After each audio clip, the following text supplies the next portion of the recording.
So yes, for Men's Health Month, I know a question I get all the time is why is it so much harder for men to talk to a psychiatrist or a therapist?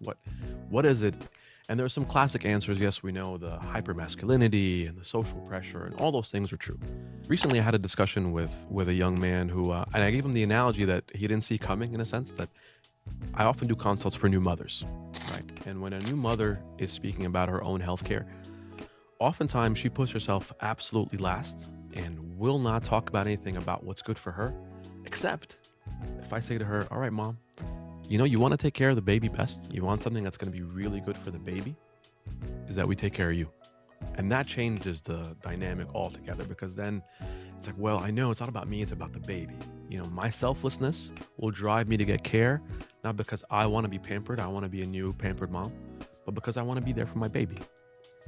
For men, sometimes that's a similar dynamic. One of the few times that I've cracked through to a guy is I get it. You're tough, you got to take care of your loved ones and people at work, and you got to take care of, you got to take care of, you got to take care of, you got to take care of, you got to take care of, you got to take care of. I get it. One of the best ways that you can take care of someone else is that you are in that good position to take care of yourself. That's a simple reframe for men.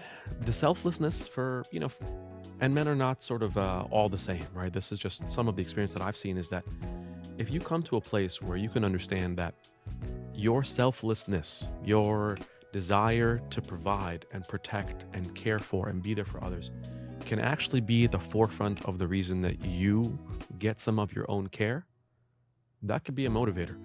Because for many of us, the big question for us is the why. Why would we do the thing? Is it for other people? Oftentimes, the motivator for some men is how can I put myself in a position to be able.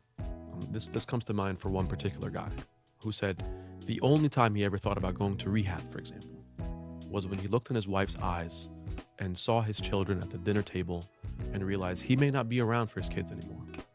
And it wasn't about him at all, in a sense, but it was his fear for his wife, his fear for his children. He went right into rehab that next day.